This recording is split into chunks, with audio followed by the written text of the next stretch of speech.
Praise the Lord.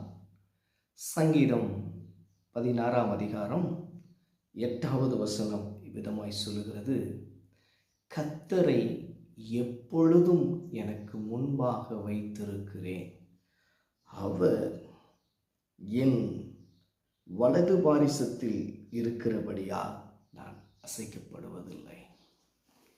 நம்முடைய வாழ்க்கையிலே கர்த்தரை எப்பொழுதும் நமக்கு முன்பாக வைக்க வேண்டும்.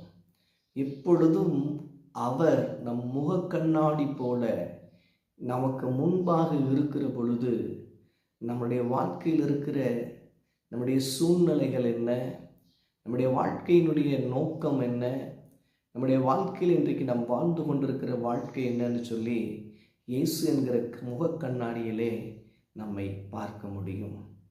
இன்றைக்கு அநேக பிள்ளைகள் கஷ்டத்தோடு, வியாகுலத்தோடு, வேதனையோடு, ஆற்றுவார் ஒருவரும் இல்லாத சூழ்நிலைகளிலே, தேற்றப்பட முடியாத ஒரு சூழ்நிலையிலே உங்கள் வாழ்வு இருக்கிறது.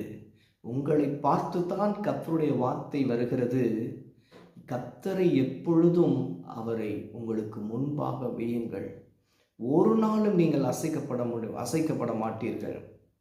பாருங்க, மூங்கிலை பார்க்கிற பொழுது அநேக கூட்டமாய் காடுகளிலே மூங்கில் மரங்களை பார்க்கிறோம். எவ்வளவு பெரிய புயல் காற்று அடித்தாலும் அதன் நுனி கீழ் வந்து மண்ணை தொடுகிற அளவிற்கு வரும். ஆனால் அடுத்த நிமிடமே அது நிமிர்ந்து நிற்கும்.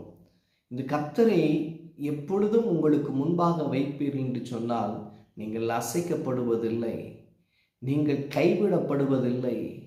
உங்களை தேற்றுவதற்கு ஒருவர் தேவையில்லை. ஏனென்று சொன்னால் அவர் தேற்றரவாளனாகிய இயேசுவாயிருக்கிறார்.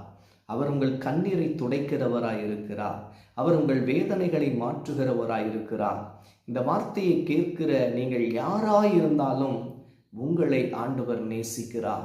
ஆண்டவராகிய இயேசு கிறிஸ்து உங்கள் மீது அன்பு வைத்திருக்கிறார். உங்களுக்காக தன் ஜீவனை கொடுத்தார். அந்த தேவனுக்கு முன்பாக நீங்கள் அவரை உங்களுக்கு முன்பாக வையுங்கள். அவர் உங்களை ஆசீர்வதித்து மகிமைப்படுத்துவார். ஆமென்.